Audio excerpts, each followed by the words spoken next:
اور کیٹیگریز ہیں. ہم اسے مانیں گے صرف قرآن کو. حدیثوں کے نام پہ جو مل رہا ہے، رسول اللہ صلی اللہ علیہ وسلم کے نام سے ہم تک جو چیزیں آ رہی ہیں سب جھوٹ. یہ فرق ہو گیا. وہ آئے کیوں تھے پھر؟ اللہ اس بات کے اوپر قادر. یہ قرآن میں جگہ جگہ ہے کہ کہتے ہیں کہ وہ پوری ایک کتاب اتر گئی ہوتی، پھر سب کو مل جاتی، ڈسٹریبیوٹ ہو جاتی. باقی پوری زندگی کیا ٹھیک ہے، کسی کو منتخب کر لیا، اس پر اترتی، وہ دے دیتا لوگوں کو. اس کی پوری زندگی کیوں نمونہ بنائی جا رہی ہے رسول کی؟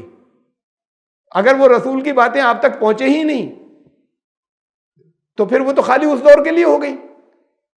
تو جو لوگ اس کا انکار کرتے ہیں کہ وہ رسولوں کی دی ہوئی باتیں آ رہی ہیں اس نام سے جو آ رہی ہیں یا حدیثیں جتنی پہنچ رہی ہیں سب جھوٹی ہیں، سب سازش ہے. قرآن کہتا ہے کہ یہ پکا کفر ہے. Subscribe the channel and press the bell icon to never miss a video. اعوذ باللہ من الشیطان الرجیم. بسم اللہ الرحمن الرحیم. لا يحب اللہ الجہر بالسوء من القول الا من ظلم وکان اللہ سمیعا علیما. سورہ نساء کی آیت 148 سے آج کا درس شروع ہو رہا ہے. 148. اللہ کوئی ایسی بات کو زبان سے نکالنا، زور سے کہنا پسند نہیں فرماتا جو بری ہو، سوائے اس کے کہ جس پر ظلم ہوا ہو، اور اللہ سننے والا اور جاننے والا ہے. منافقین کا ذکر چل رہا تھا اس سے پہلے، اور جگہ جگہ دوسری اور طرح کے مخالفین کا ذکر بھی آیا تھا. تو اس کنٹیکسٹ میں یہ بات اس سیاق و سباق میں فرمائی کہ ایمان لانے والے کے زبان سے برے الفاظ نہیں نکلنے چاہیے، اور اللہ کو یہ پسند نہیں ہے ان کے لیے نکلے. یہ عام حکم بھی ہے، اور سیاق و سباق و کنٹیکسٹ میں ذکر ان کا ہے منافقین کا. تو ضروری نہیں کہ منافقین ہی ہوں. اللہ کو یہ پسند نہیں کہ کسی کی زبان سے ایسی چیزیں نکلیں جو، اور وہ ایسے نکلیں کہ وہ دوسرے بھی سن لیں. ایک دل میں ایسا ہوتا ہے کبھی کبھی کہ اندر ایک غصہ ہوتا ہے، لیکن زبان سے نکلتے وقت بہت احتیاط ہونی چاہیے، بری باتیں نہیں نکلیں. وہ جسے سن کر ہوتا یہ ہے کہ غصے میں اکثر انسان آؤٹ آف کنٹرول ہوتا ہے کہ زبان سے کیا نکل رہا ہے. عام طور سے ایسا ہوتا ہے کہ جیسے سیلف ٹریننگ ہو لوگوں کی، کوشش کریں کہ وہ پہلے ذرا زبان غلط استعمال کرتے تھے، اب ایسا نہیں ہوتا، اب کنٹرول ہے. غصے میں آؤٹ آف کنٹرول ہو جاتا ہے، خیال ہی نہیں ہوتا اس بات کا، گالیاں بھی نکلنی شروع ہو جاتی ہیں اور بری طرح طرح کی باتیں نکلنی شروع ہو جاتی ہیں. تو یہ تو اپنی جگہ ہے کہ غصے پر کنٹرول ہو، جذبات پر اپنے، لیکن اسے واضح کر دیا کہ یہ اللہ کو پسند نہیں ہے کہ زبان سے ایسی باتیں نکلیں جیسے ہر ایک کہے کہ یہ بہت بری باتیں ہیں. کوئی مظلوم اگر ہے، کسی پر ظلم ہوا ہے، تو یہ صرف اس کے لیے معافی ہے کہ اس کی زبان سے ظالم کے لیے برے الفاظ نکل جائیں. تو وہ اس کا وہاں پر ایک طریقے سے کنڈون کر دیا کہ اس کی برائی بھی ہے اگر، تو خود اس کے ساتھ برا ہوا. اس کے علاوہ یہ اللہ کو پسند نہیں ہے کہ کسی کی زبان سے ایسے الفاظ نکلیں ان کے لیے، مخالفین کے لیے نکلیں، منافقین کی جو حرکتیں ہیں اس کے اوپر چڑھ کر نکلیں.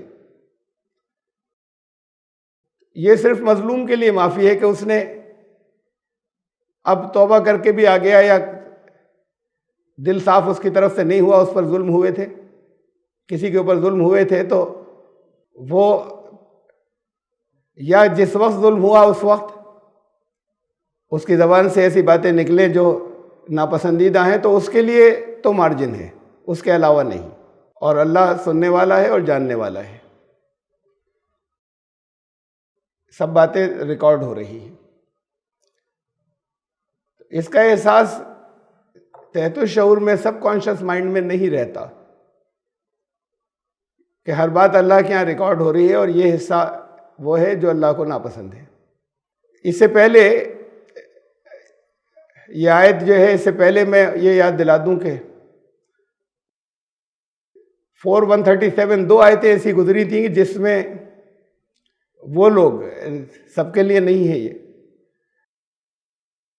وہ جو صرف یہاں بیٹھ کر نہیں سنتے، کبھی کوئی ریفرنس ہو تو اسے چیک بھی کرتے ہوں، اور چونکہ یہ جاری یہ بات جاتی ہے، صرف یہاں پر موجود لوگوں کے لیے نہیں ہے، بہت پابندی سے بہت بڑی تعداد اس درس کو سنتی ہے۔ ان میں وہ لوگ بھی ہیں جن میں پچھلے حصے پر میرے پاس سوال آتے رہتے ہیں، حالانکہ انہوں نے سنا تھا۔ اس کے لیے یہ حوالہ نوٹ کر لیں کہ یہ جو آیت آئی تھی، ان الذین آمنوا ثم کفروا ثم آمنوا ثم کفروا ثم ازدادوا کفرا لم یکن اللہ لیغفر لهم ولا لیہدیہم سبیلا، میں نے سمجھایا تھا وہاں پر یہ حوالہ یا ریفرنس مجھے یاد ہے کہ نہیں دیا تھا، تو اس لیے نوٹ کر دیا کہ آپ لوگ نوٹ کر لیں۔ جنہیں مرتد کہا جاتا ہے، ایمان لانے کے بعد انہوں نے کفر اختیار کر لیا، کفر کی زندگی میں چلے گئے، پھر ایمان لائے، پھر کفر میں گئے۔ اگر مرتد کی سزا قتل ہوتی تو یہ آیت نہیں ہوتی۔ اللہ کی طرف سے شرک سب سے بڑا گناہ ہے۔ کفر کی زندگی کی بھی جب تک توبہ نہیں کر لے کوئی معافی نہیں ہے، لیکن یہ جو تصور ہے چلا آ رہا ہے کچھ غلط روایتوں کی وجہ سے کہ ہم اگر کہیں پر ہمارا کنٹرول اگر ہوا تو ایمان لانے کے بعد جو واپس کفر میں جائے گا اس کی گردن اڑا دیں گے، تو پھر جہاں وہ غیر مسلم زیادہ ہیں، ان کی اکثریت ہے، ان میں سے بھی کوئی ایمان لائے تو ان کو رائٹ ہونا چاہیے کہ وہ اس کی گردن اڑا دیں۔ اسلام انصاف کی بات کرتا ہے، ایسا نہیں ہے کہ یہ اللاجیکل باتیں ہوں، اور یہ چیزیں اور یہ تصورات دنیا میں بدنام کرتے ہیں کہ دیکھیے یہ تشدد کا مذہب ہے۔ یہاں پر اس ملک کے اندر اکثریتی فرقہ اس میں سے کوئی ایمان لائے تو وہ لوگ پھر ان کو حق ہے کہ جتنے چاہے ظلم کر لیں، اس پر آپ کو کوئی پروٹیسٹ کرنے کا حق نہیں ہے کہ خود آپ کے دین میں تو نہیں ہے، لیکن وہ جو مذہب بنا لیا ہے وہاں یہ باتیں ہیں، اب ہمارے پاس سے چلا جائے گا تو ہم مار دیں گے۔ اس کو حساب اپنے ایمان اور کفر کا اللہ کے یہاں دینا ہے، آپ حساب لینے والے نہیں ہیں۔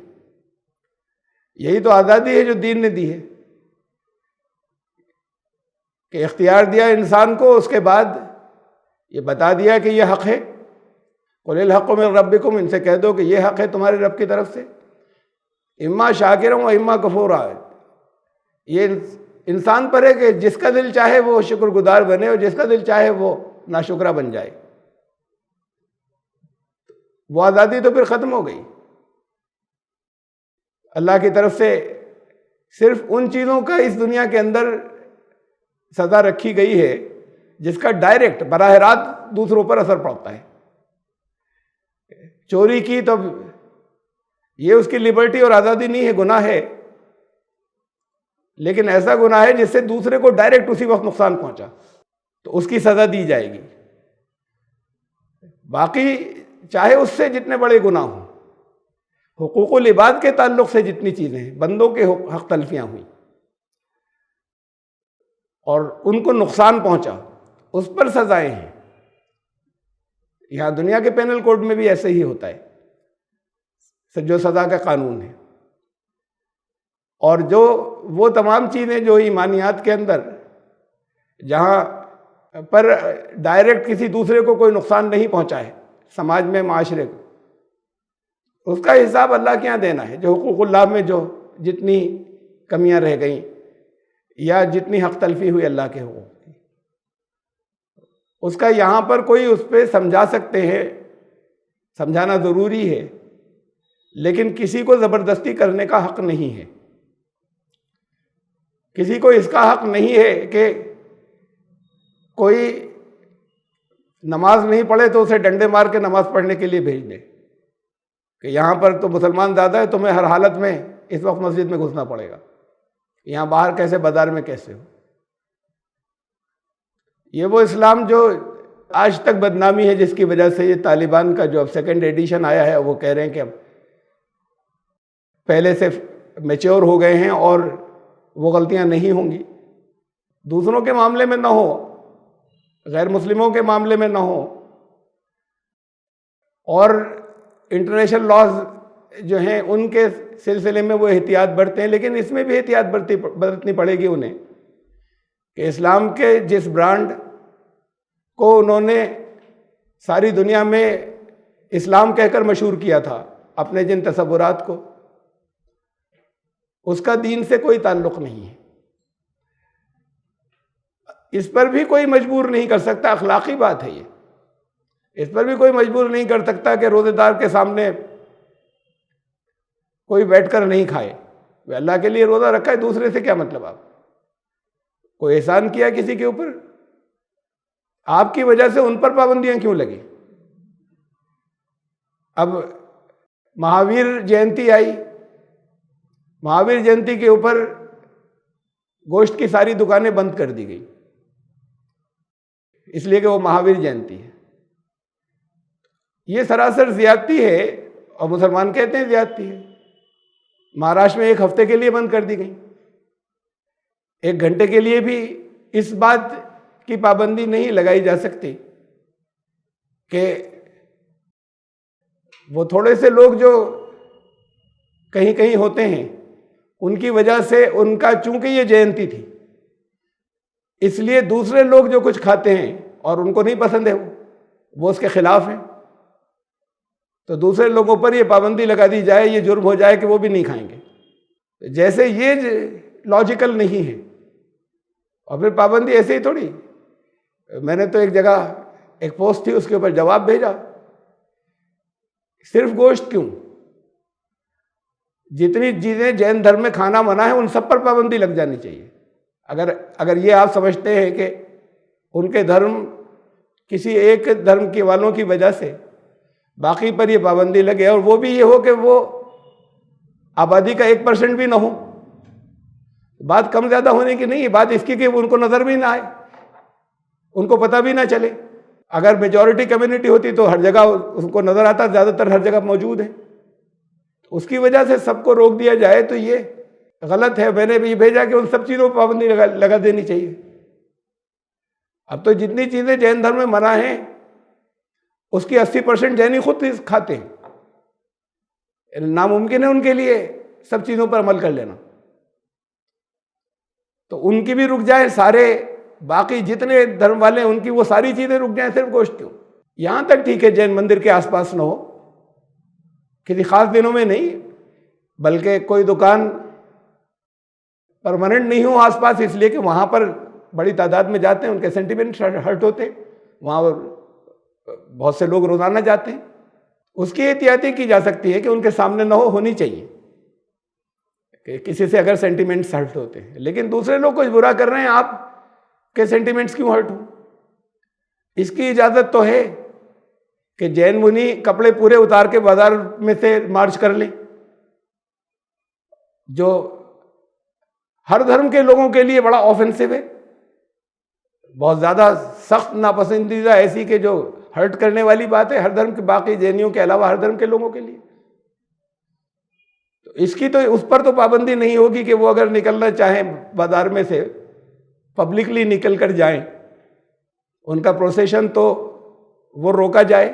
تو بہرحال یہ چیز قابل اعتراض ہے اور لاجیکل نہیں ہے کہ, اور یہ ون سائیڈڈ محسوس ہوتی ہے مسلمانوں کو. تو اگر محسوس ہوتی ہے ون سائیڈڈ تو پھر آپ کیسے یہ پابندی لگا سکتے ہیں جہاں آپ کی اکثریت ہو یا جہاں قانون آپ کے ہاتھ میں ہو, کہ جو ہم مانیں گے اس کے خلاف کوئی دوسرا بھی نہیں کرے گا. آپ نے جب روزہ رکھے گا, روزہ دار اس کے سامنے سے کوئی کھاتا ہوا نہیں گزرے گا. یہ اس کو خیال رکھنا چاہیے کھانے والے کو کہ احتیاط کرے. کوئی نہیں کرتا تو کسی کو اعتراض کا حق نہیں ہے, زبردستی نہیں کی جا سکتی. یہ تو چھوٹی چھوٹی باتیں ہیں. یہ تو بڑی بات ہے کہ گردن اڑا دیں گے تم ایمان سے نکل گئے تو. قرآن کہتا ہے ایمان لائے پھر کفر کیا, تو اب قابل گردن زدہ نہیں ہو گیا اس روایت کے مطابق, کہ اب جسے کہا جائے واجب القتل ہو گیا, جو بڑا ہمارے یہاں یہ جو جملہ جو ہے, یہ فریز بڑی مشہور ہے. تو پھر دوبارہ ایمان کیسے لائے گا؟ یہاں قرآن کی آیت کہہ رہی ہے کہ جو ایمان لائے پھر کفر میں چلے گئے، پھر ایمان لائے پھر کفر میں چلے گئے، اس کے بعد بھی کہیں یہ نہیں ہے کہ اب مت چھوڑنا، اور اس کے بعد اگر پھر توبہ کر لی تو پھر ٹھیک ہے، لیکن اگر توبہ نہیں کی اور کفر میں بڑھتے چلے گئے تو پھر مغفرت نہیں ہوگی اللہ کے یہاں۔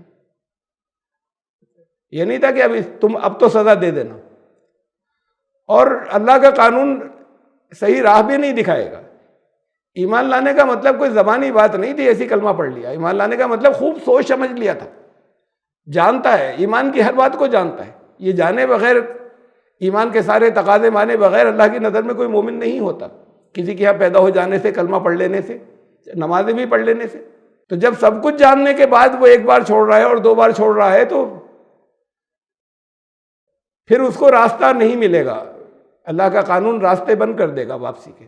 وَشَهِدُوا أَنَّ الرَّسُولَ حَقٌّ وَجَاءَهُمُ الْبَيِّنَاتُ، یہ سورہ آل عمران میں آیت نمبر 86 سے 91 تک۔ سورہ آل عمران یہ تیسرے پارے کا آخر کا حصہ ہے، بالکل آخر کی آیات، اس کے بعد پھر چوتھا پارہ شروع ہوتا ہے۔ تو یہ 6 آیتیں جو ہیں اس کی تشریح وہاں پر ڈیٹیل سے دیکھ سکتے ہیں، یہ آیت جو آئی تھی۔ ایسے ہی پچھلی درس کے اندر ایک آیت اتری تھی، آیت نمبر 139، کہ وہ لوگ جو کافروں کو، کفر کرنے والوں کو اپنا دوست بناتے ہیں ایمان لانے والوں کو چھوڑ کر، تو کیا وہ ان کے پاس عزت تلاش کرتے ہیں؟ فَإِنَّ الْعِزَّةَ لِلَّهِ جَمِيعًا، اس کی بھی تفصیلی تشریح کے لیے سورہ آل عمران کی آیت نمبر 28 کا درس دیکھ لیں۔ اس کے بعد پھر ہم آج کی آیت پر آ رہے ہیں کہ لا يحب اللہ الجہر بالسوء من القول الا من ظلم، چاہے خود اپنی طرف سے کوئی اعلانیہ کوئی بری بات زبان سے نکال رہا ہو، اور یہ بھی کہ دوسروں کو کہہ رہا ہو، دوسروں کی، تو زبان سے بیہودہ باتیں نکالنا اللہ کو نہیں پسند ہے۔ ہاں اس سے اگر کنٹرول لوز ہو جائے، اس کا کنٹرول لوز ہو جائے جس پر ظلم ہوا تھا، تو وہ کنڈونیبل ہے، اور اللہ سن رہا ہے اور جان رہا ہے۔ اللہ کے ریکارڈ میں تو باتیں چل رہی ہیں، یہ اس وقت احساس نہیں ہوتا۔ ان تبدو خیرن او تخفو او تعفو عن سوء فإن اللہ کان عفوا قدیرا، بھلائی کا کام تم خفیہ کرو، خاموشی سے کرو، یا اسے اعلانیہ کرو، کوئی بھی بھلائی کا کام، وہ اللہ اس سے پہلے آ چکا کہ اللہ سننے والا ہے، جاننے والا ہے، سب اللہ کو معلوم ہے۔ بھلائی کا کام کرنے کے لیے یہ قید نہیں ہے کہ اعلانیہ مت کرنا، خاموشی ہی سے کرنا، خاموشی سے کرو، اس کا اپنا اجر ہے۔ ریاکاری اس کے اندر، بہت سے لوگ ایسے ہی کرنا چاہتے ہیں، بہت سے بھلائی کے کام، کہ اندر اپنے کہیں کوئی دکھاوا، ریاکاری کا جذبہ نہ پیدا ہو جائے۔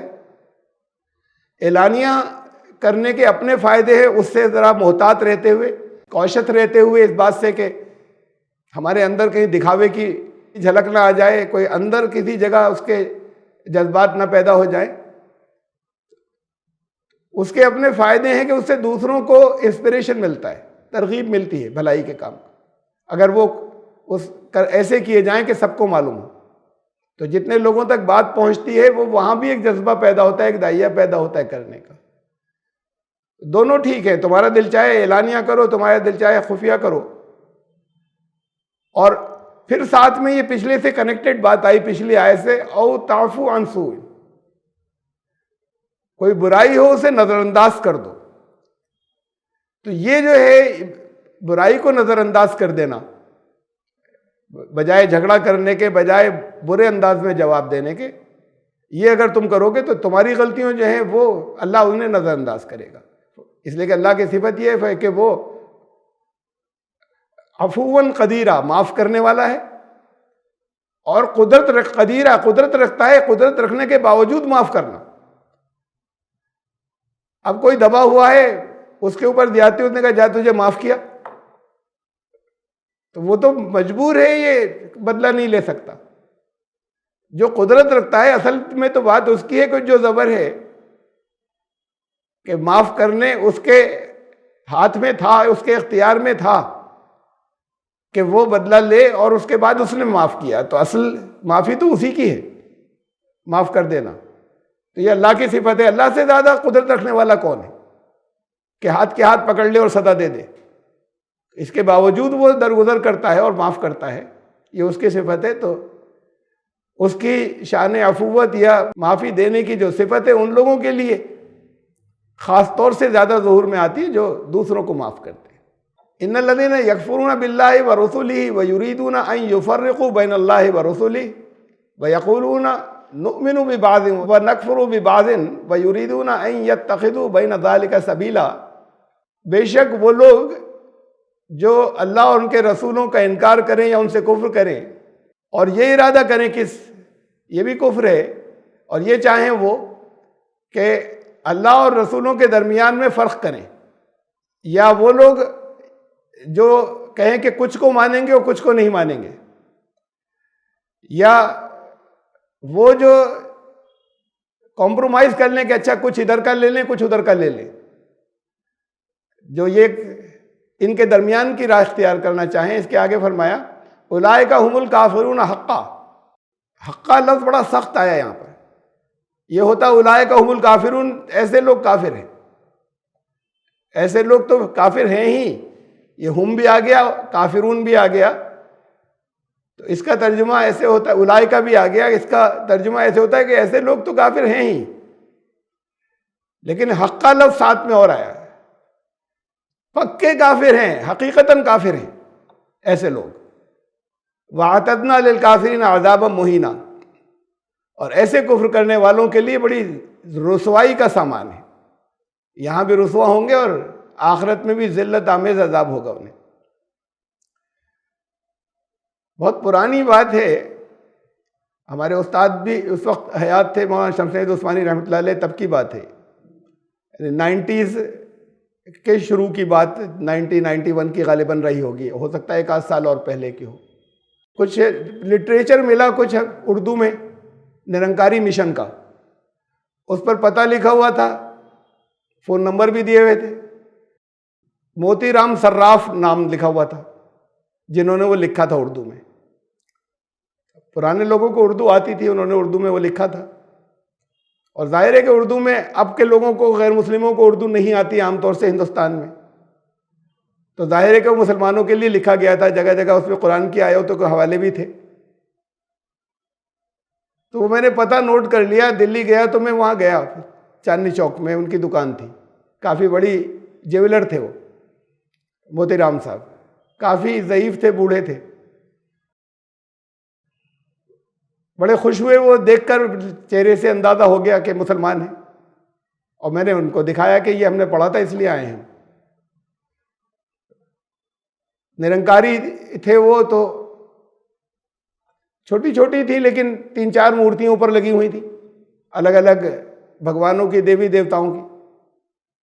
تو میں نے کہا آپ کیسے نرنکاری ہیں؟ یہ جو مورتیاں لگی ہوئی ہیں، یہ تو باطی نرنکار شبد وہاں سے شروع ہوتا ہے، آپ کا ایک دوسرے کو وش کرنا، دھن نرنکار، یا ہر وقت نرنکار کو یاد کرتے ہیں وہ جو نراکار ہے۔ تو یہ بولے یہ تو کاروباری بات ہے، دوسروں کی وجہ سے اور سب طرح کے لوگ آتے ہیں۔ تو وہ جو اس کے ٹاپ لیول کے پریچر تھے، یعنی وہ عام نرنکاریوں میں سے نہیں تھے، بات کو معلوم ہوا کہ وہ بالکل بہت اوپر کے لوگوں میں سے تھے، بابا کے بہت قریبی لوگوں میں سے تھے۔ تو وہ بھی جب پیسے کمانے کی بات آتی ہے، دھن کمانے کی بات آتی ہے، تو دھرم الگ ہوتا ہے، اور لوگ جو ہیں ان کے لیے یہاں پر رکھیں، یہاں پر کسٹمر آئیں گے تو وہ ان کو اپنے بھگوان نظر آئیں۔ تو بہرحال یہ تو الگ بات تھی، وہ چھوٹی چھوٹی تھی لیکن وہ آگے دکان میں ایک طرف اوپر لگی ہوئی تھی۔ انٹرنس کے اوپر گھستے وقت ایک بہت بڑا سا فریم کیا ہوا یہی آیت لکھی ہوئی تھی، یہ 2 آیتیں ایک ساتھ ملا کر، اور اس کا نیچے ٹرانسلیشن لکھا ہوا تھا کہ وہ لوگ جو اللہ اور اس کے رسولوں سے کفر کرتے ہیں اور یہ ارادہ کرتے ہیں، جن کا یہ ایٹیچیوڈ یا طرز عمل ہے کہ وہ اللہ اور اس کے رسولوں میں فرق کریں، اور وہ یہ کہیں کہ کچھ کو مانیں گے اور کچھ کو نہیں مانیں گے، ترجمہ آپ نے پڑھ لیا، پکے کافر ہیں۔ اس کے آگے یہ بھی لکھی ہوئی تھی، یہاں تک تھی یہ نیکسٹ آیت 152، اور وہ لوگ جو اللہ اور اس کے رسولوں پر ایمان لائیں، والذین آمنوا باللہ ورسولہ ولم یفرقوا بین احد منہم، اور کسی ایک میں بھی کوئی فرق نہ کریں ان میں سے، رسولوں میں سے، اولئک سوف یؤتیہم اجورہم، تو ان کو ان کا اجر جو ہے وہ ان قریب ملے گا، وکان اللہ غفور الرحیم، تو اللہ غفور ہے اور رحیم ہے۔ اچھا، بات کو اندازہ ہوا کہ ہر مسلمان سے کرتے تھے یہ باتیں، وہ یہ تو وہاں پر لکھی ہوئی تھی، رک کر ہم نے پڑھی، وہ ان کو جو تاثر دینا تھا، اور اس ٹریکٹ میں بھی یہ تھا کہ وہ بابا جو ہیں وہ بھی اللہ کے رسول ہیں، تو تم فرق کیوں کرتے ہو؟ قرآن کہہ رہا ہے فرق کرو گے تو پکے کافر ہوگے۔ ہر ایک جو کوئی گھستا تھا، پریچر تھے باقاعدہ، کسی مسلمان ایسا نہیں ہوتا تھا، لیڈیز جا رہی ہیں جو اپنے زیورات لینے کے لیے، کوئی مسلمان وہاں چاندنی چوک میں، جینٹس بھی ہوں کوئی، تو پہلی بات یہی وہ کہتے تھے اللہ رب العالمین ہے، رب المسلمین نہیں ہے، اور پھر یہ پوچھتے تھے دیکھا ہے اللہ کو؟ کہ اللہ کو کون دیکھ سکتا ہے، وہ تو نراکار ہے۔ انہوں نے کہا ہاں نراکار ہے، لیکن دیکھا جا سکتا ہے، دیکھ کر مانو، بغیر دیکھے کیا مانا، اور وہ ہم دکھا سکتے ہیں۔ تو ان سے ہم نے کہا کہ ہمیں دکھا دیجیے، ہمیں بھی دکھائیے۔ تو انہوں نے کچھ کتابیں دی کہ پہلے یہ پڑھیے آپ، یعنی ذہن بن جائے پہلے آپ کا بہت اچھا سا، یہ جو عقائد ہیں ان کے لیے، ابھی نہیں، پہلے یہ کتابیں پڑھیے۔ وہ لے آئے ہم کتابیں، کچھ دن بعد پھر گئے، ان سے کہنے لگے وہ کتابیں پڑھ لی؟ میں نے کہا ہاں پڑھ لی، اب دکھائیے۔ اب یہ بات کو اندازہ ہوا کہ کچھ وہ اپنا غور کر رہے تھے یا کچھ دھیان کر رہے تھے، مجھے لے کر بھی گئے، وہ ایک جب اس سے الگ جہاں بیٹھ کر بات کر رہے تھے، کمرے کے اندر جو الگ کیبن تھا ایک، تھوڑا سا وہاں پر باہر کے مقابلے میں اندھیرا بھی تھا۔ پھر انہوں نے کہا ابھی نہیں، ابھی اور کتابیں پڑھیے، کچھ اور تھوڑا سا پڑھنے کی ضرورت ہے آپ کو۔ اور پھر انہوں نے دے دی، تو مجھے اس وقت، اب تو نہیں ہوتا یہ، اس وقت یہ تھا کہ ان کی طرف سے اتھرائز لوگ ہوتے تھے، وہ بھی کراتے تھے خدا کا درشن، یہ ان میں سے تھے وہ۔ اب تو شرط یہ ہوتی کہ پہلے نرنکاری ہو جاؤ پھر کرائیں گے، اب باہر کے اور لوگوں کو کرا کر نرنکاری نہیں بنائیں گے، پہلے نرنکاری بن جاؤ پھر ہوگا درشن۔ تو اس کے لیے جو لوگ پہلے اتھرائز تھے، یہ وہ ان میں سے تھے کہ درشن کرانے والوں میں سے۔ اس کا بھی اندازہ ہوا کہ مجھے نہیں کرا سکے، انہوں نے کوشش کی تھی۔ یہ میں آپ کو اس لیے سنا رہا ہوں کہ بات یہاں سے شروع ہو گئی تھی کہ یہ آیت ان کے یہاں لکھی ہوئی تھی، تو سنا میں اس لیے رہا ہوں کہ یہ بہت سے گروپس ہوتے ہیں جو جس طریقے سے بھی برین واش کریں یا ذہن کے اوپر قابو پائیں، اس کے لیے ضروری ہوتا ہے کہ پہلے وہ خود ان چیزوں کو پہلے سے ماننے لگا ہو، تقریباً ماننے لگا ہو، ہلکا پھلکا شک ہو گیا رہ گیا ہو، وہ اس کے بعد پورے طریقے سے ان کا ہو جاتا ہے کہ ہاں یہ تو ہو گئے درشن۔ ایسے اور بہت سے لوگ ہیں کہتے ہیں انوبھوتی ہوگی، آپ ایسے سمجھ میں ہی نہیں آئے گا، ہمارے ساتھ میں دھیان کیجئے، آپ جیسے ہم بتا رہے ہیں ویسے دھیان کیجئے، ویسے میڈیٹیٹ کریے، پھر آپ پر چیزیں روشن ہوں گی تو وہ سمجھ میں آئیں گی، ایسے نہیں آئیں گی۔ ہم کہتے ہیں ان سے کہ یہ تو بہت سے لوگ ہیں جو یہ دعویٰ کرتے ہیں، اسکون والے بھی یہ کہتے ہیں کہ ایسے سمجھ میں نہیں آئیں گی، یہ تو انوبھوتی کرنے کی چیز ہے، یہ ایکسپیرینس کرنے کی چیز ہے، اب آپ آ کر یہ کریے تو اس کے بعد آپ پر کھلے گا، یہ الفاظ میں نہیں آئیں گی سمجھ میں۔ یہ دعویٰ برہما کماری والے بھی کرتے ہیں کہ یہ ہمارا پہلے میڈیٹیشن کرو ہمارا، اور یہ کرنے کے بعد تمہاری جو ہے وہ اندر کی آنکھ جو ہے وہ دیکھنا شروع کرے گی اور روشن ہوگی۔ یہ دعویٰ جو ہے وہ رادھا سوامی والے بھی کرتے ہیں۔ تو جتنے لوگوں کے یہاں میڈیٹیشن ہے وہ سب کہتے ہیں، اور بہت سے ان کے ساتھ میں میڈیٹیشن کرنے والے جو دوسرے کسی مسلک کو مانتے تھے، ہدیے کے کسی دوسرے دھرم کے ماننے والے تھے، اور ان کے ساتھ میں اگر کچھ عرصے کریں میڈیٹیشن تو وہ ماننے لگتے ہیں کہ ہاں یہ باتیں صحیح ہیں سب، اور یہ بالکل ایک دوسرے سے سب الگ ہیں، ایک دوسرے کو ذرا سا بھی اپروو نہیں کرتے کہ نہیں وہ بھی ٹھیک ہے، کہ نہیں ہم جو کہہ رہے ہیں وہ ٹھیک ہے۔ تو ہر جگہ جانے والے جب ایسے ہو جاتے ہیں اور ان کے اخلاق بھی سدھر جاتے ہیں، اس سے ان کے اندر اپنے اوپر کچھ کنٹرول رکھنا بھی آ جاتا ہے، وہ سب بھی ہوتا ہے ساتھ میں. تو یہ کیسے صحیح ہے کہ یہ ہر ایک کو جو جن چیزوں پر عقیدہ رکھتا ہے وہ ان کے ساتھ میڈیٹیشن کرنے والے ویسے ہو جاتے ہیں، اور یہ سب ایک دوسرے سے بالکل مختلف ہیں. وہ اصل میں بہت اسٹرانگ ٹول ہے یہ. پہلے چیک کر لیں خوب ان کے کسی خالی آپ اپنے ریلیکسیشن کے لیے میڈیٹیشن کی وہ اسٹیج ہوتی ہے جس کے اندر بس اپنے ذہن کو خالی کیا، ریلیف ملتا ہے. اس کی تھوڑی سی اگر پریکٹس ہو جائے کہ کوئی خیالات نہ گزرے، ریلیف ہو گیا.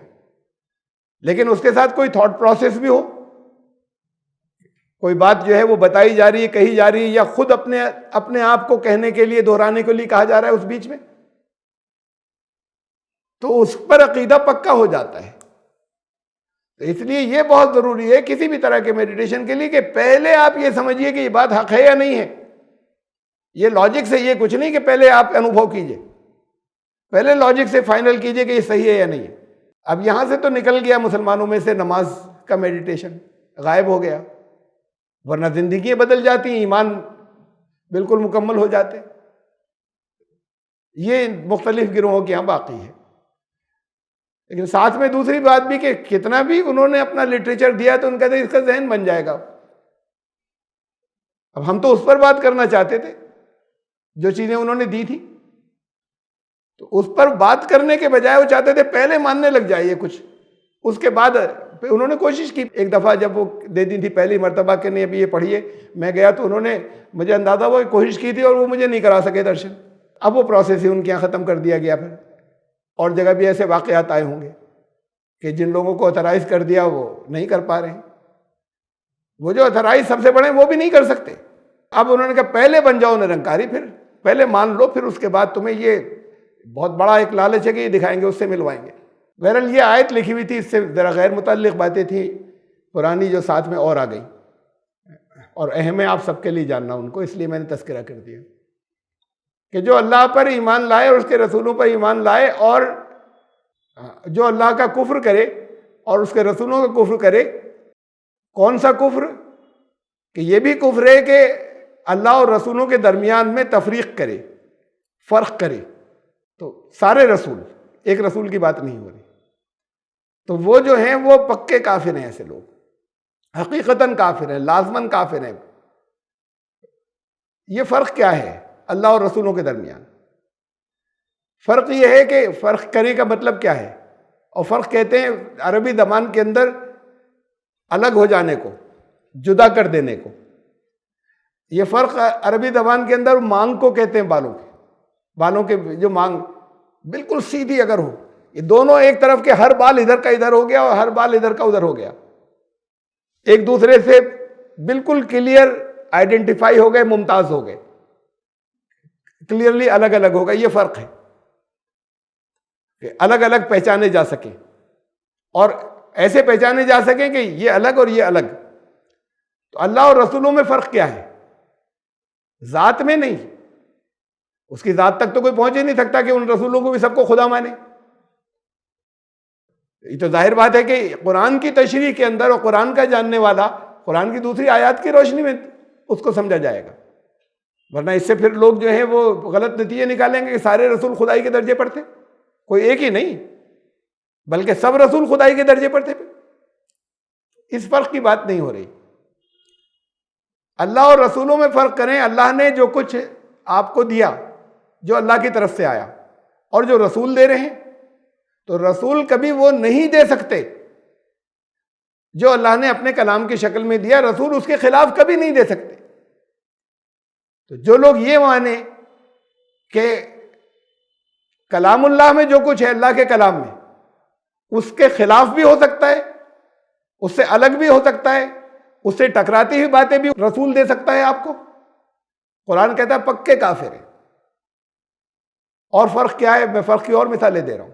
رسول کبھی ایسا کوئی بات جو رسول اللہ کی طرف سے آئے ہیں نہیں کہہ سکتے، یہ ایسی تعلیم نہیں دے سکتے جو اللہ کے کلام سے ٹکراتی ہو.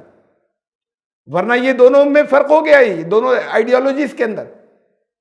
کہ جہاں دونوں ایک ساتھ ممکن نہ ہو، کیا کریں گے؟ وہاں پر ایک کو چھوڑیں گے نا۔ جب ایک کو چھوڑیں گے تو اس میں کس حصے کو چھوڑیں گے؟ جو رسول نے بتایا۔ رسول کے بتائے ہوئے کو نہیں چھوڑا جا سکتا، یا جو اللہ نے دیا اسے چھوڑیں گے؟ نہیں چھوڑا جا سکتا۔ پھر بھی ٹکرائے تو پھر وہ رسول کی بتائی ہوئی باتیں نہیں ہیں، رسول کے نام پر تھوپ دی گئی ہیں، رسول کے نام سے۔ ان دونوں کے اندر تعلیمات میں فرق نہیں ہو سکتا۔ یہ تو ہو سکتا ہے کہ ایسی تفصیلات ہوں جو قرآن میں نہ ہو، جو رسول اللہ صلی اللہ علیہ وسلم کے پاس سے ہمیں ملی، وہ قرآن میں نہیں ہے۔ لیکن قرآن کی عملی تفسیر ہے، قرآن کے اندر اصولی طور پہ کچھ باتیں کہی گئی، اس کی تفصیل ہے، اس کی ڈیٹیل ہے۔ وہ ڈیٹیل قرآن میں نہیں تھی، رسول اللہ صلی اللہ علیہ وسلم نے دے دی۔ لیکن جو واضح طور پہ قرآن ہے اس کے خلاف کچھ باتیں ہوں، رسول اس کے لیے نہیں آتے تھے، تو خود ان قرآن پر عمل کرنے کے لیے آتے تھے اور عمل کر کے دکھاتے تھے اور نمونہ بنتے تھے۔ تو اگر ایسی کوئی چیزیں مل رہی ہیں تو وہ رسول کی کہیں بھی نہیں ہوں گی، اس لیے کہ اللہ کی طرف سے کہی ہوئی جو باتیں ہیں، کم سے کم آخری ایڈیشن کے اندر قرآن میں، اس میں تو کچھ بدلہ نہیں ہے، اس میں باہر سے کچھ گھس نہیں سکا ہے، وہ ویسا ہی ہے جیسے محمد رسول اللہ صلی اللہ علیہ وسلم نے دیا تھا۔ تو اب جو کچھ غلطی ہوگی وہ وہاں پر ہوگی، جو رسول اللہ صلی اللہ علیہ وسلم کے نام پر چیزیں ہمارے پاس پہنچی ہیں، اگر ٹکرا رہی ہیں تو اسے چھوڑا جائے گا، اور اگر اسے نہیں چھوڑا تو پھر دونوں میں فرق کیا ہے کہ اللہ کچھ کہہ رہا ہے اور رسول نے کچھ اور بتایا صلی اللہ علیہ وسلم، نعوذ باللہ۔ تو رسول اللہ صلی اللہ علیہ وسلم نہیں بتا سکتے ایسی باتیں۔ اور بھی فرق کی مختلف مثالیں ہیں، یعنی اور کیٹیگریز ہیں۔ ہم اسے مانیں گے صرف قرآن کو، حدیثوں کے نام پہ جو مل رہا ہے، رسول اللہ صلی اللہ علیہ وسلم کے نام سے ہم تک جو چیزیں آ رہی ہیں سب جھوٹ۔ یہ فرق ہو گیا، وہ آئے کیوں تھے پھر؟ اللہ اس بات کے اوپر قادر، یہ قرآن میں جگہ جگہ ہے کہ کہتے ہیں کہ وہ کتاب جو ہے وہ ڈائریکٹ پوری ایک کتاب اتر گئی ہوتی، سب کو مل جاتی، ڈسٹریبیوٹ ہو جاتی، باقی پوری زندگی کیا ٹھیک ہے کسی کو منتخب کر لیا، اس پر اترتی، وہ دے دیتا لوگوں کو۔ اس کی پوری زندگی کیوں نمونہ بنائی جا رہی ہے رسول کی؟ اگر وہ رسول کی باتیں آپ تک پہنچے ہی نہیں تو پھر وہ تو خالی اس دور کے لیے ہو گئی۔ تو جو لوگ اس کا انکار کرتے ہیں کہ وہ رسولوں کی دی ہوئی باتیں جو آ رہی ہیں، اس نام سے جو آ رہی ہیں، یا حدیثیں جتنی پہنچ رہی ہیں، سب جھوٹی ہیں، سب سازش ہے، قرآن کہتا ہے کہ یہ پکا کفر ہے۔ یہ فرق کیا تم نے اللہ اور رسولوں کے اندر، کہ اللہ کے پاس سے جو آ رہی ہے وہ تو مانیں گے، رسولوں کے پاس سے جو آ رہی ہے وہ نہیں مانیں گے۔ وہ کہتے ہیں رسولوں کے پاس سے جو آ رہی ہے وہ یہی قرآن تو آیا ہے، تو پھر اس آیت کی کیا ضرورت تھی؟ اللہ کا کلام ہے، ٹھیک ہے، رسولوں نے دے دیا، تو پھر اس آیت کی تو ضرورت نہیں تھی۔ رسول اللہ صلی اللہ علیہ وسلم کے پاس سے وہ لوگ جو قرآن نے کہا کہ صلاۃ قائم کرو، اب اس کے بہت سے مفہوم ہیں اپنی جگہ، جس میں سے وہ بھی ہے جو رسول اللہ صلی اللہ علیہ وسلم نے عملاً دکھایا کہ یہ نماز 5 وقت کی ایسے ایسے ہوگی، طریقہ یہ ہے، پروسیجر، وہ پروسیجر قرآن میں نہیں ہے، اس کی تفصیل ہے جو رسول اللہ صلی اللہ علیہ وسلم نے بتائی۔ اب جو کہتے ہیں اسے تو ہم دیکھیں گے نہیں، ہم تو خود اپنے دیکھیں گے، صلاۃ قائم کرنے کا کیا مطلب ہے؟ ہیں ایسے لوگ؟ تو قرآن کہتا ہے بھئی یہ پکا کفر ہے کہ تم ان ساری چیزوں کو ڈھائے دے رہے ہو، ان بنیادوں کو جس کے لیے رسول آتے تھے، جو تفسیرات اس کو اصولی باتیں ہیں اس کے اوپر عمل کر کے دکھاتے تھے۔ کچھ میں سے کچھ چیزیں وہ تھیں کہ جو ہمیشہ کے لیے تھیں، کچھ چیزیں وہ تھیں جو مخصوص حالات کے لیے تھیں۔ ہاں اسے سمجھنا سیکھو کہ کون سی چیزیں کچھ خاص گروپ کے لوگوں کے لیے تھیں، کچھ خاص مزاج کے لوگوں کے لیے تھیں کہ ان کے لیے ایسی بات ہوگی، کچھ وہ تھیں جو سب کے لیے تھیں، کچھ وہ تھیں جو ہمیشہ کے لیے تھیں، اس کا ایک فہم آ جائے۔ لیکن یہ کہ یہ باتیں کہ تو سب سازشیں ہیں، حدیث کی کتابیں جتنی لکھ لی گئی ہیں سب گڑھی ہوئی ہیں، تو قرآن کہتا ہے یہ اللہ اور رسول میں فرق کرنا ہوا۔ رسول بھی نے تعلیمات جو اتنی دی ہیں وہ اس کا ایکسپوزیشن ہے، اس کی تفصیلات ہے، اس میں جو چیزیں اس سے ٹکرا رہی ہیں وہ رسول کے نام پر نہیں لی جائیں گی، وہ بھی کفر ہو جائے گا جو اس سے ٹکراتی ہیں، جو اس کے خلاف جاتی ہیں، اور اسے ہم ٹوٹل کو چھوڑ دیں۔ تو یہ دو ایکسٹریمز ہیں ہمارے یہاں۔ ایک ایکسٹریم یہ ہے کہ بالکل کوئی بھی ایک ہم حدیث کے نام پہ جو ملے گا اس سے انکار کرنا، تو کیا بغض ہے، کہ جیسے ایک نفرت ہے کہ حدیث کے لفظ حدیث کا نام سننے سے، اور ایک وہ گروپ ہے کہ جو کچھ بھی ملے اس کے نام کے اوپر کہ ہم نے کر لی تحقیق، ہم نے خوب تحقیق کر لی کہ یہ اتنی سب سچی ہیں۔ اب اگر اس کے خلاف قرآن میں کچھ مل رہا ہے تو قرآن کی وہ آیتیں کینسل، منسوخ، یہ بھی پکا کفر ہے۔ رسول اللہ صلی اللہ علیہ وسلم نے تو نہیں کہا کسی آیت کو منسوخ کرنا، وہ بتائیں گے نا، آپ بات کو غور کریں گے کہ قرآن کی کون کون سی آیتیں منسوخ، وہ چیزیں ہی غلط ہیں، وہ کہیں چاہے اس کی درمیان کے نیریٹو، وہ جسے کہتے ہیں راوی، چاہے جتنی آپ نے تحقیق کر لی، آپ کی تحقیق کیسے اتنی سچی ہو سکتی ہے جو 3-4 جنریشن تک جائے، آپ کو زندگی کے سارے حالات 100% صحیح معلوم ہو گئے، اور تحقیق کر رہے ہیں آپ 200 سال 250 سال 300 سال بعد، اگر کر لی گئی تھی تب تو پھر آج تک کیوں کر رہے ہیں تحقیق کرنے والے، اب تک کیوں کر رہے ہیں؟ وہ سلسلہ رکا نہیں، چل رہی تحقیق مختلف موقع۔ شیخ البانی ابھی قریب کے دور میں ان کا انتقال ہوا، بہت بڑے محقق مانے کہ اب انہوں نے تحقیق کر کے بتایا کہ نہیں اتنی ٹھیک ہے، اتنی حدیثیں ٹھیک نہیں ہیں، اتنی ٹھیک ہے، اتنی نہیں ہے۔ تو پہلے کے محدثین نے جو کیا تھا، اب آپ نے اب بیٹھ کر 1450 سال بعد تحقیق کیوں کی؟ اس لیے کہ اس کے اندر غلطی کا امکان اب بھی ہے، اب بھی کچھ لوگ کر رہے ہیں، اس لیے کہ اس میں غلطی کا امکان ہے۔ قرآن پہ تو کبھی کسی نے کوئی تحقیق نہیں کی کہ دیکھیں کوئی آیت غلط تو نہیں شامل ہو گئی، نکال دی جائے، اس لیے کہ ہر ایک کو 100% معلوم ہے کہ اس میں کوئی غلطی نہیں ہوئی۔ وہ غلطیاں ہو سکتی ہیں درمیان میں، لوگوں سے کہنے میں یادداشت کی ہو سکتی ہے، مختلف باتیں ہو سکتی ہیں، لیکن جو ٹکراتی ہوئی باتیں وہ نہیں لی جائیں گی، اور لینا پڑے گا رہنمائی آپ کو محمد رسول اللہ صلی اللہ علیہ وسلم سے۔ رسول اس لیے آتے تھے اس کے کہ اس کی تفصیلات کو عملی عمل ہم پریکٹس میں کیسے لائیں جو اللہ نے بتایا۔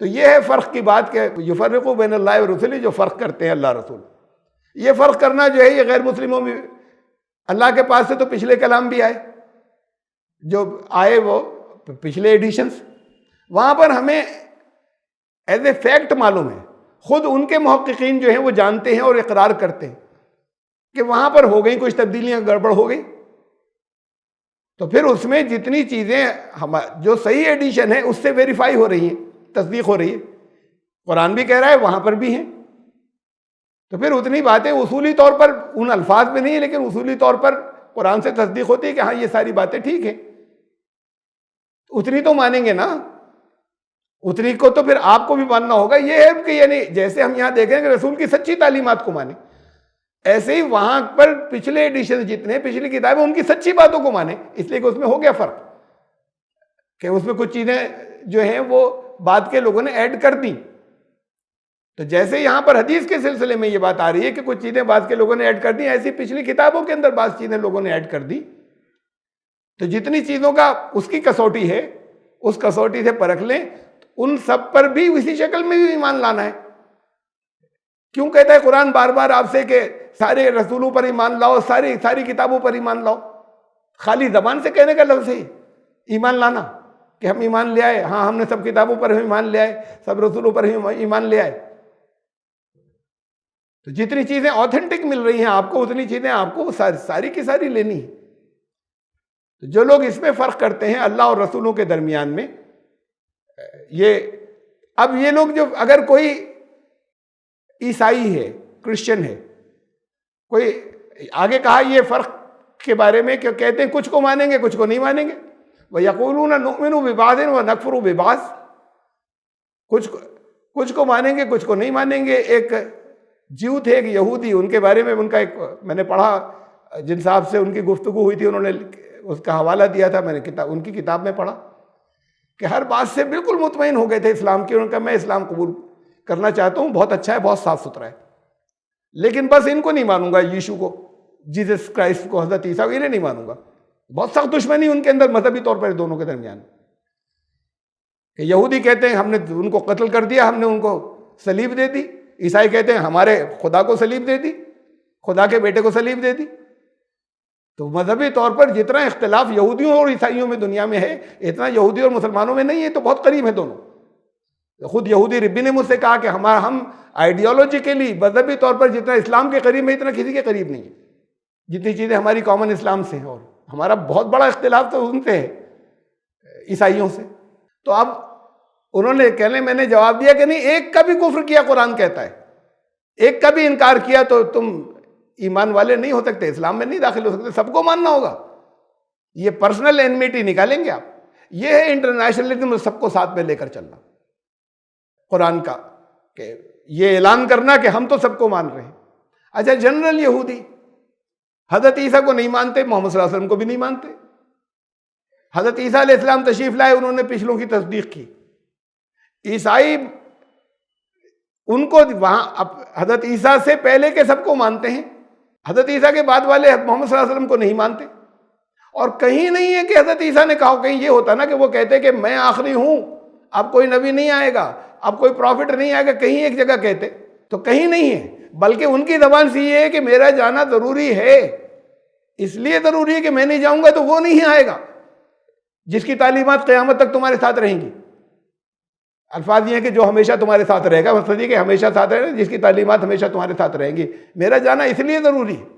تو وہ کسی آنے والے کا ذکر کر کے جا رہے ہیں. اس آنے والے کے بارے میں اور بہت سی باتیں کہی گئی. حضرت موسیٰ نے نہیں کہا کہ میرے بعد کوئی نہیں آئے گا، انہوں نے آنے والوں کی پیشین گوئیاں کی، حضرت عیسیٰ کی محمد رسول اللہ صلی اللہ علیہ وسلم کی. اب یہودی نہیں مانتے ان دونوں کو، ایسے عیسائی محمد صلی اللہ علیہ وسلم کو نہیں مانتے. قرآن نے کہا کہ اب فائنل ہو گیا، اب پروفیٹہڈ نہیں ہوگا آگے، اب رسول نہیں آئیں گے. اس سے پہلے کبھی کسی نے نہیں کہا، یہ دعویٰ بھی نہیں کیا کہ ان کے ماننے والے یہ کہیں کہ صاحب جیسے آپ آخری مانتے ہیں ہم انہیں آخری مانتے ہیں. ان میں سے کسی نے کبھی یہ نہیں کہا. قرآن نے کہا کہ اب اس کی وجوہات ہے کہ کیوں مکمل ہو گیا، وہ الگ ایک موضوع ہے پورا. تو کوئی اگر کہے کہ ایک کا بھی انکار کرے گا تو پھر وہ کفر ہے. یہ خالی اتنا ہی نہیں کہ باقی تعلیمات مان لی، ہم اس ایک نبی ایک رسول کو نہیں مان رہے. اور پھر وہ بھی پکے کافر ہیں کہ جو درمیانی راستہ اختیار کریں کہ ہم کچھ باتیں یہاں کی لے لیں گے باقی چھوڑ دیں گے، کچھ اسلام کی لے لیں گے باقی چھوڑ دیں گے. کہا کہ وہ بھی پکے کافر ہیں. سب لینا ہوگا یا مکمل لینا ہوگا. وہاں سے کچھ باتیں لینے میں ایسے نہیں لیں گے آپ، بلکہ بات یہ ہے کہ وہاں پر چونکہ ملاوٹیں ہو گئی اس لیے اسے دیکھنا ہوگا ملاوٹ کیا ہے. پھر جتنی چیزیں ثابت ہو گئی سب لیں گے، یہ بھی سب لیں گے. صرف قرآن کے اندر بھی ایسا نہیں چلے گا کچھ مانیں گے کچھ نہیں مانیں گے، سب ماننا ہوگا. قرآن نے کہا یہ کہ افتؤمنون ببعض الکتاب وتکفرون ببعض، کچھ کو مانو گے کچھ پر ایمان لاؤ گے، کچھ کا کفر کر دو گے، یعنی نہیں مان رہے ہم. ایک تو ہوتا ہے کہ عمل میں کوتاہی ہو رہی ہے، نہیں کر پا رہے کچھ باتوں کو، شیطان بہکاتا ہے سلپ ہو جاتے ہیں، لیکن دل میں احساس ہے کہ ہم غلط کر رہے ہیں. ایک یہ کہ اس کے طور پر شعوری طور پر عقیدے کے طور پر کہ نہیں اتنی باتیں غلط ہیں، یہ ہم نہیں مانتے، اتنی باتیں نہیں مانتے، یہ بھی پکے کافر. پورا لینا ہوگا ایز اے ہول. وَيُرِيدُونَ أَن يَتَّخِذُوا بَيْنَ ذَلِكَ سَبِيلًا، اور ان کے درمیانی راہ ایسے اختیار کرتے ہیں کہ کچھ بیچ بیچ کا لے لیں، تو یہ نہیں چلے گا. پھر ان غیر مسلموں کے اندر یہ دیکھیے آپ، یا آپ کے اندر بھی مسلمانوں کے اندر، کہ یہ تو تضاد مانیں گے.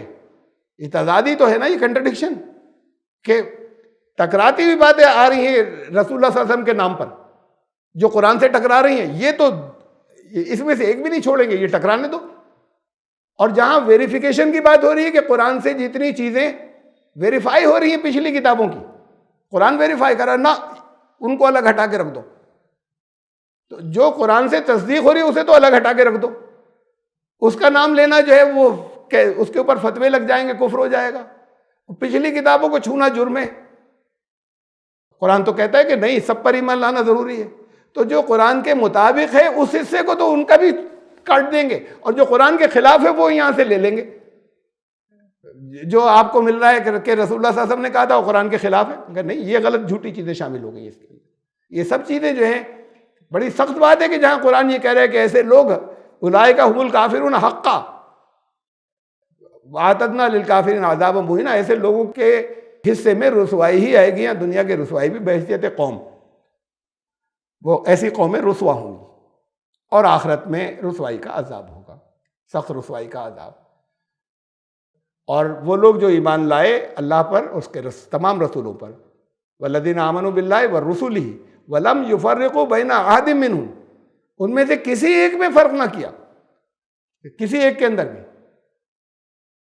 ان کی اصل تعلیمات کے اندر قرآن کے بارے میں ثابت ہے کہ کوئی ایک بھی چیز جو ہے کہیں سے ڈراپ نہیں ہو سکی. رسول اللہ صلی اللہ علیہ وسلم کے نام سے جتنی ہم تک پہنچی اس میں کچھ غلط چیزیں آ گئیں. پچھلی کتابوں کے ذریعے ہم تک جو اللہ کی باتیں پہنچی اس میں کچھ آ گئی غلط چیزیں. تو پھر یہ کسوٹی بنے گا، اس میں سے ہم کچھ چیزیں چھوڑیں گے، وہ فرق کرنا نہیں ہوگا، وہ بلکہ وہ ضروری ہوگا کہ جو چیز غلط آ گئی تھی اس کو ہم نے جدا کر دیا اور نکال دیا. تو جو اللہ اور اس کے رسولوں پر ایمان لاتے ہیں ان میں سے کسی ایک میں بھی فرق نہیں کرتے. دیکھیے یہ تو قرآن کے اندر آپ سے جگہ جگہ کہا کہ ایمان لانے والے یہ کہتے ہیں لا نفرق بین احد من رسلی، ہم اس کے رسولوں میں سے کسی ایک میں بھی کوئی فرق نہیں کرتے. نہیں کرتے نا آپ لوگ؟ دیکھیں نہیں، یہی سردار ہیں سارے نبیوں سارے رسولوں کے. منع کیا رسول اللہ صلی اللہ علیہ وسلم نے خود، وہ ہے حدیث سچی کہ مجھے کسی ایک سے بھی افضل مت کہنا. یہ نہیں کہا نہیں ہوں، کہا کسی ایک سے بھی افضل مت کہنا. یہ ہے انٹرنیشنلزم، سب کو ساتھ میں لے کے چلنا، یونیورسلزم جو قرآن نے دیا ہے یا دین نے دیا اسلام. انہوں نے کہا کہ میری مثال ایسی ہے تمام نبیوں میں کہ ایک محل تعمیر ہوا، اس میں ایک اینٹ کی جگہ خالی تھی، ابھی ڈیفیکٹو ہے، کمپلیٹ نہیں ہوا ہے، وہ آخری اینٹ میں ہوں، اب مکمل ہو گیا، اب جگہ ہی نہیں کسی اور اینٹ کی. تو یہ اپنے آپ میں ایک آنر ہے، ایک اعزاز ہے مکمل کرنے والا. لیکن اگر پہلی اینٹ نہیں رکھی گئی ہوتی تو پھر یہ آخری کہاں لگتی؟ تو ہر اینٹ اپنی جگہ ضروری تھی. جب یہ میں تو اسی مثال کی بات کر رہا ہوں جو رسول اللہ صلی اللہ علیہ وسلم نے دی کہ میری مثال ایسی ہے کہ وہ اب مکمل ہو گیا. تو اس میں سے ہر اینٹ کی اپنی اہمیت تھی، وہ پہلی اینٹ بھی اتنی اہم تھی. تو یہ حدیث ہے، یہ ہے صحیح حدیثیں جو بخاری مسلم دونوں میں ہے کہ مجھے کسی ایک بھی، اور ایک نام لیا انہوں نے حضور صلی اللہ علیہ وسلم نے، حضرت یونس کا نام لیا، ان سے افضل بھی مت کہنا. اس لیے کہ صرف ایک نبی ایسے تھے جن سے ایک اجتہادی غلطی ہو گئی. سوچا تھا انہوں نے، غور کیا تھا دین کی صحیح، دین اس کی روشنی میں جو تعلیمات تھیں، اپنے سمجھ کے حساب سے ایک انہوں نے اجتہادی طور پہ غلط فیصلہ کر لیا. اور پھر وہ اللہ نے فوراً توجہ دلائی اس کی طرف، توبہ کی. ان کو تھوڑی سی اس کی تکلیف بھی ہوئی، اس کے بدلے میں دنیاوی تکلیف بھی دی گئی. تو صرف ایک ایسے نبی گزرے ہیں کہ جن سے اللہ نے، اور اللہ چاہتا تو روک دیتا، وہ غلطی کی طرف جانے دیا تھوڑی دور. یہی ہوتا تھا نبیوں کے ساتھ میں. قرآن نے کہا کہ حضرت یوسف سے ہو جاتی غلطی جب وہ ڈورے ڈال رہی تھی وہ عورت، انسان تھے، لیکن ہم نے فوراً عین موقع کے اوپر ان کو اپنی آیات کا مشاہدہ کرا دیا، یعنی کچھ کسی انداز میں ان کو فوراً توجہ دلا دی، اور وہ تھوڑی سی دیر کے لیے بھی نہیں بہکے. ورنہ قرآن میں بہک سکتے تھے سورہ یوسف میں. تو پھر اللہ کی طرف سے روک دیا جاتا ہے جو ماڈل بننے جاتے ہیں. اگر کسی جگہ پر کوئی غلطی پیش آنے والی ہے تو یہ آ سکتی ہے اس لیے کہ انسان ہے، تو وہ اللہ کی طرف سے رہنمائی آ جاتی ہے، اس وقت روک دیا جاتا ہے. یہ باقی لوگوں کے ساتھ نہیں ہوتا. ان کو ماڈل بننا تھا، کمپلیٹ ماڈل آتا ہے، تو ان سے غلطیاں نہیں ہونے دی جاتی. تو یہ نام لیا کہ یونس سے بھی افضل مت کہنا. یہ اس حدیث کو یہ بیان کرتے وقت یہ بھی بخاری کی حدیث ہے کہ مجھے کسی سے افضل مت کہنا، یہاں تک کہ ان سے افضل بھی مت کہنا. کیوں مت کہنا؟ ان کے ماننے والے جو ہیں ان کو دکھ ہوگا. وہ تو حضرت عیسیٰ کو سب سے اوپر مانتے ہیں، حضرت عیسائی. اب تم کو نہیں، ہمارے ہو تو یہ اس پہ جھگڑا کرو گے. ارے ایمانیات پر آؤ، چیزوں کے اوپر آؤ، تعلیمات کے اوپر آؤ کہ یہ سب ایک سلسلے کے لوگ تھے، بجائے اس کے کہ کہو کہ ہمارے افضل. ہر خطبے میں، ہر تقریر کے اندر، ہر جلسے کے اندر چل رہا ہے. قرآن نے منع کیا، کہنا مت، یہ چیزیں مت کہو. وہ تو بہت جزو ایمان ہے اور بالکل فطری بات ہے کہ تمہاری محبت سب سے زیادہ ہو. لیکن بچوں میں تم اپنے بچوں کے اندر کہنے لگو بار بار کسی سے مجھے اس سے زیادہ محبت ہے، اس سے کم ہے، تو پھر وہ کیا سائیکالوجی لے کے بڑے ہوگا وہ، جس کے لیے کہہ رہے ہو بار بار کہ اس سے مجھے کم محبت ہے، اس سے زیادہ ہے. اگر ہے کچھ تو ان کی تربیت کرو، زبان سے مت کہو. دل میں ہو سکتے کہ کسی سے زیادہ ہو، لیکن ان کے سامنے زبان سے مت کہو ہی کہ یہ مجھے زیادہ عزیز ہے، تم کم عزیز ہو. یہ تمہاری زبان سے نہیں ادا ہو، تمہارے عمل سے بھی برابری کی بات آ رہی ہو. تو ایسے ہی یہ ہے کہ یہ تمہاری زبان سے نہیں کہنا ہے، دل سے تمہاری محبت ہونا. ایسے دل سے ان کی محبت راتوں رات ایسے سوئچ اوور نہیں ہوگی کہ حضرت عیسیٰ سے زیادہ محمد صلی اللہ علیہ وسلم سے محبت کرنے لگے. یہ محبت راتوں رات نہیں سوئچ اوور ہوگی. وہ محبت کرتے ہیں کریں، سب سے زیادہ ان سے کرتے ہیں تو ان سے وہ کریں. ان تعلیمات کو مانیں. یہ سب ایک گروپ تھا جو اللہ نے بھیجا. کون افضل تھا، کون کم افضل تھا، کون زیادہ افضل تھا، یہ فیصلے آپ کرنے والے نہیں ہیں، یہ اللہ کے فیصلے ہیں. کہا مختلف رسولوں کو الگ الگ فضیلتیں دی ہیں. تلک الرسل فضلنا بعضهم علی بعض. اس سے پہلے آیت جو آئی تھی تیسرے پارے کی پہلی آیت، تو اس سے پہلے جو ہے وہ حضرت عیسیٰ کا ذکر چل رہا تھا. تو کہا کہ یہ اور کئی رسولوں کا ذکر ہے، ان کا یہ سب جو ہے ان میں سے بعض کو بعض پر فضیلت دی تھی. یہ نہیں کہا کس کو دی تھی مین، کہیں نہیں کہا کہ کون سب سے زیادہ افضل تھا. ان کو بعض کو بعض پر، یعنی بعض چیزیں کسی کی زیادہ، بعض معاملے کسی، پھر اس کے بعد 2 مثالیں دے دی آگے اسی آیت کے اندر۔ ان کا کچھ چیزیں موسیٰ سے ہم نے ڈائریکٹ کلام کیا یہی دنیا میں رہتے ہوئے، ایسے وکلم اللہ موسیٰ تکلیما، ایسے جیسے تم سمجھتے ہو بات کی جاتی ہے ایسے بات کی تھی، یہ نہیں کی محمد صلی اللہ علیہ وسلم سے۔ ایک مثال دے دی، اس جگہ پر اتنے اس پارٹ میں جزوی طور پر فضیلت گنائی کہ دیکھو یہ ان سے کی تھی ہم نے، یہ تو ان سے نہیں کی، معراج میں بلا کر کی۔ یہاں پر دنیا میں رہتے ہوئے ڈائریکٹ بات چیت جو ہے وہ تو ہم نے صرف موسیٰ سے کی۔ پھر کیا کچھ ہم نے چیزیں جو ہیں حضرت عیسیٰ کو دی، ان کو کچھ بہت واضح کھلی ہوئی چیزیں ایسی دی جو رسول اللہ صلی اللہ علیہ وسلم سے ظاہر نہیں ہوئی، جو ان سے ظاہر ہوئی۔ مردے کو انہوں نے کہا قم باذن اللہ، اللہ کے حکم سے کھڑا ہو جا، کھڑا ہو گیا۔ تو اب یہ اس آیت کے فوراً ساتھ میں یہ ان الفاظ کے کہ ہم نے بعض کو بعض پر فضیلت دی، یہ 2 چیزیں گنا دی۔ تم طے کرنے والے نیو کو مکمل ایز اے ہول کون زیادہ افضل تھا، یہ تو اللہ کیا طے ہوگا۔ جب نبیوں رسولوں میں نہیں کر سکتے، انسانوں میں بھی تم طے نہیں کر سکتے۔ اب جھگڑے چل رہے ہیں، حضرت ابوبکر سب سے افضل تھے، حضرت علی سب سے افضل تھے، اور خوب لوگ جو ہیں وہ اس کی مثالیں ایک دوسرے سے لے کر دیے چلے جا رہے ہیں اور جھگڑے کر رہے ہیں، اور بہت سنے جھوٹی حدیثیں بھی گڑ لی ہیں حضرت ابوبکر کی فضیلت میں، حضرت علی کی فضیلت میں۔ اب اس پر جھگڑا چل رہا ہے، تو یہ اللہ کی طے ہوں گی فضیلتیں، آپ کون کہ کون زیادہ افضل تھا؟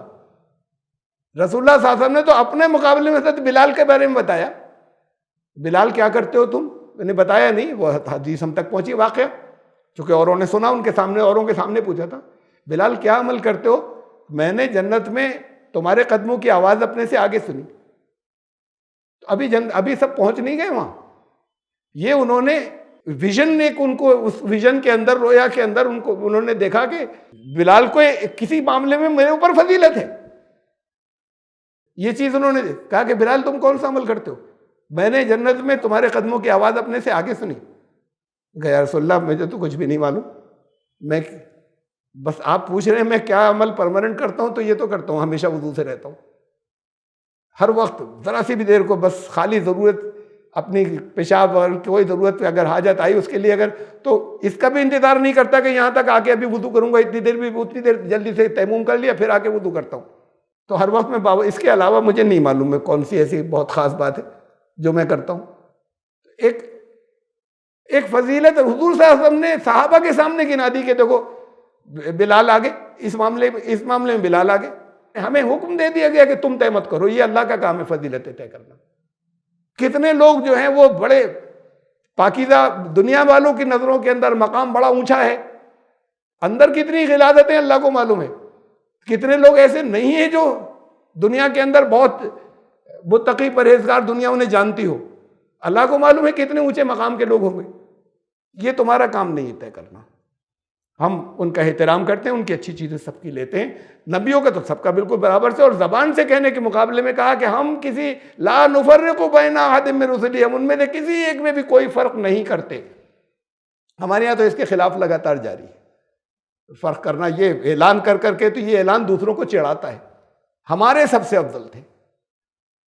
نعتیں تو ساری اس کے اوپر ایک لائن ہے، باقی سیرت کے جلسوں کے علاوہ اور جہاں کہیں بھی ہو، اور جمعوں کے خطبے، مختلف تقریریں جس میں غیر ہمارے سب سے افضل تھے، تو یہ ہمارے والی بات کو ختم کیا ہے قرآن نے، سب کے، اور یہ اللہ کی نظر میں ان کا، اور ایک بھی حدیث ایسی نہیں ہے، ایک بھی جھوٹی حدیثوں سمیت جس میں یہاں اس دنیا کے بارے میں رسول اللہ صلی اللہ علیہ وسلم نے کہا کہ میں سب سے افضل ہوں، ایک بھی نہیں۔ وہ مقامات کہیں کہ تذکرہ ہیں فضیلت کے، وہ دنیا سے جانے کے بعد کے ہیں، اور اس دنیا میں آنے سے پہلے کے ہیں فضیلت کے مقامات جو بعض حدیث ہیں۔ اس دنیا کے اندر، اس جسمانی وجود کے اندر اس سے متعلق ایک حدیث بھی ایسی نہیں جس میں رسول اللہ صلی اللہ علیہ وسلم نے کہا میں سب سے افضل ہوں۔ سب نماز پڑھائی میں وہاں پر لوگ دیتے ہیں مثال، وہاں سارے وہ تو سید الانبیاء تھے، سب کو نماز پڑھائی تھی نا بیت المقدس کے اندر، آپ امام تھے، باقی سب مقتدی تھے۔ یہاں وہ نہیں تھی اس دنیا کی حالت، ان کے جانے کے بعد ان کے قلب میں، یہاں سے لے جاتے وقت قلب میں کچھ تبدیلیاں کی گئی تھی، ہارٹ کا آپریشن ہوا تھا، اس میں کچھ ایسنشیل چینجز کیے گئے تھے، ضروری تبدیلیاں، مادیت ختم کر دی گئی تھی، اب سفر شروع ہوا تھا۔